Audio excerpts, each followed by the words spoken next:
let's start here with Tucker Carlson dominating the news this week.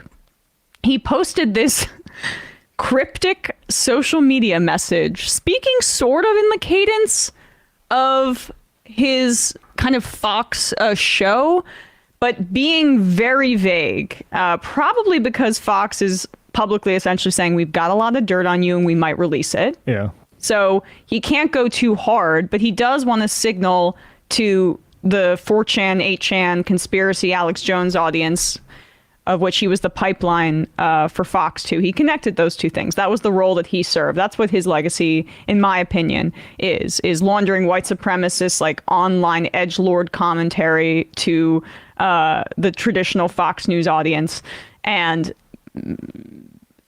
dropping breadcrumbs for them so that he could kind of bring them into the fold. He's in that vein here. This is the message he posted on social media last night. This is like 1984. Winston Smith, Notes from the Underground. Here we go. Let's go. Good evening, it's Tucker Carlson. One of the first things you realize when you step outside the noise for a few days is how many genuinely nice people there are in this country. Kind and decent people who really care about what's true, and a bunch of hilarious people also. A lot of those. It's got to be the majority of the population, even now. So that's heartening. The other thing you notice. Okay, wait, hold on. So he stepped away outside of the noise. That's what you say when you get fired. This sounds like Sarah Palin, like grasping for words. You step outside the noise. What is that? What do you mean the noise? You mean your highly lucrative cable news job? Yeah, right. I mean, and a lot of hilarious people too. What is he talking about? So I guess he's just trying to somewhat show support for people who've been supporting him on social media, but I guess they've also been making him laugh. There's so many nice people out there, and I've noticed from the studio that I recorded an interview with, like Charles Murray. He's nice and hilarious. Is how unbelievably stupid most of the debates you see on television are. They're completely irrelevant. They mean nothing. In 5 years, we won't even remember that we had them. Trust me, as someone who's participated. And yet at the same time, and this is the amazing thing, the undeniably big topics, the ones that will define our future, get virtually no discussion at all. War, civil liberties, emerging science, demographic change. That's everything that you talked about on your show, which was the most highly rated cable show in the country. Also, like the demographic change, like this is very, like the science stuff is clearly like his COVID denial bullshit. But like they won't let you talk about demographic change. Like that's pretty much what the entire Fox News has been hinting at for the last 10 years is like this is an absolute disaster because there's demographic change happening. The landmark, people in the wake of his firing were reposting like what will he be remembered for. I summarized my opinion of it, but there were some really egregious segments that stick out in my mind, including one from, I think, 2018, where he spoke about how immigrants are making us dirtier. Yeah. So, like... And to reshape the electorate, just explicit great replacement theories. Yeah, I mean, the idea that none of these debates can happen, they happened on your show. That's what he's trying to say, that he got canceled for telling the truth.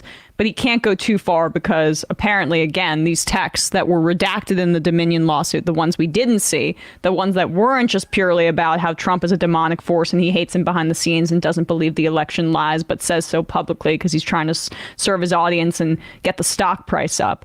That's what we saw. That Fox didn't care about that, really. It's the stuff apparently behind the scenes that they're floating to the New York Times that they have on him that really pissed them off.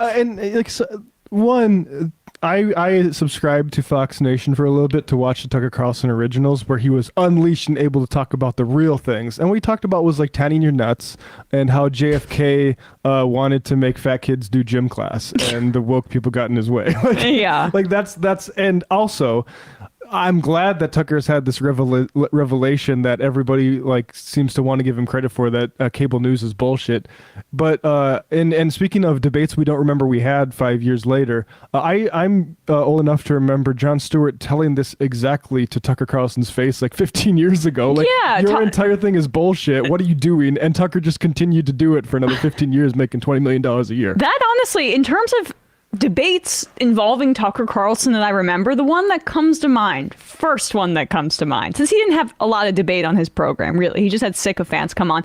And when he had the guy from Davos come on and to speak about taxation, he did not air the interview. Let's robust debate on the Tucker Carlson Tonight Show. Give me an effing break here.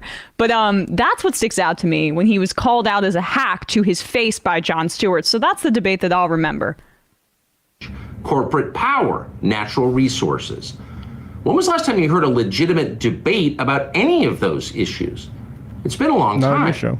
Debates like that are not permitted in American media. Both political parties and their donors have reached consensus on what benefits them, and they actively collude to shut down any conversation about it.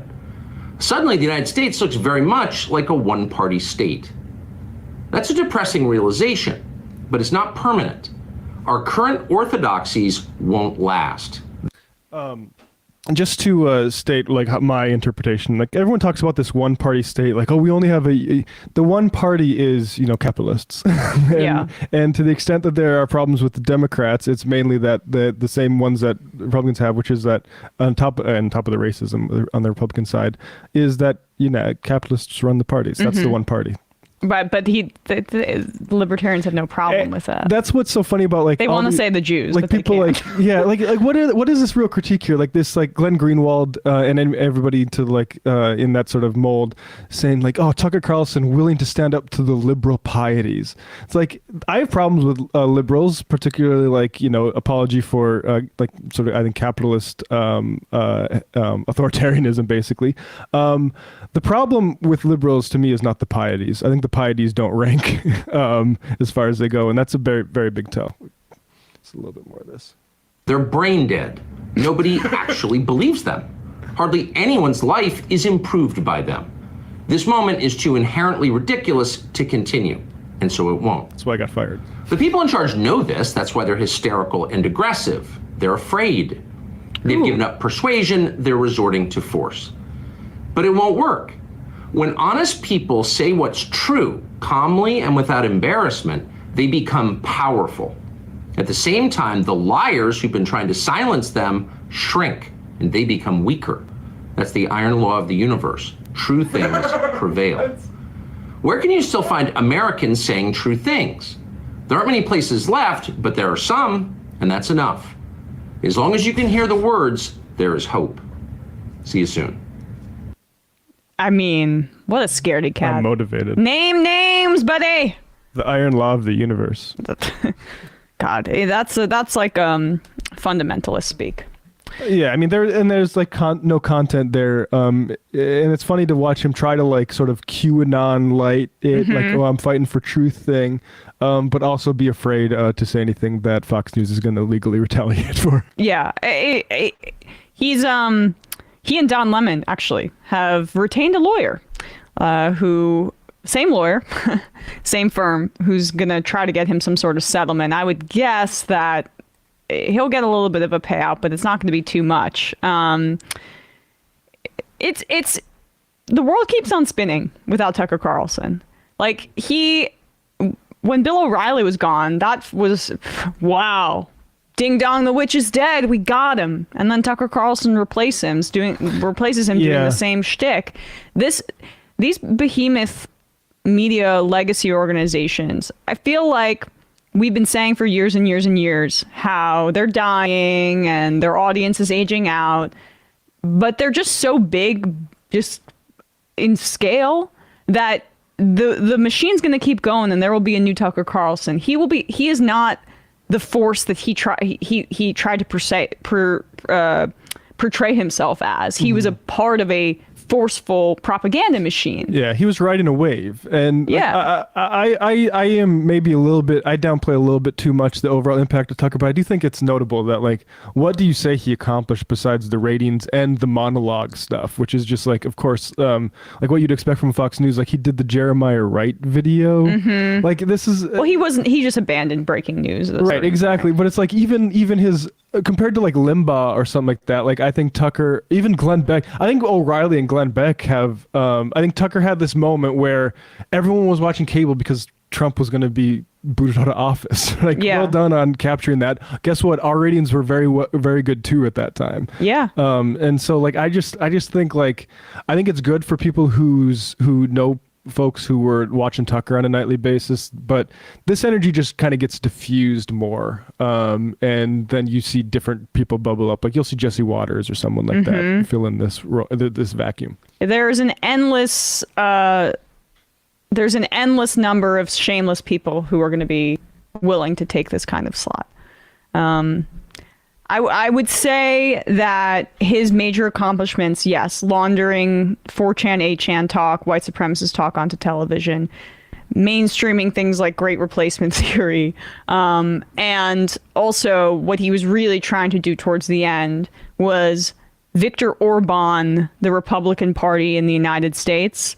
I think he's had mixed results on that front, but some of this pro-natalist stuff, fixation on birth rates, and that being a way to connect kind of the evangelical desire to control women and contraception, and this like overall immigrants are dirty mentality. That's what he'll be remembered for, but I think he'll be forgotten more easily than he would probably like to admit to himself, because that was not very compelling. I'll say that. Yeah. All right. Yeah. Good luck in your weirdly finished cabin. Yeah.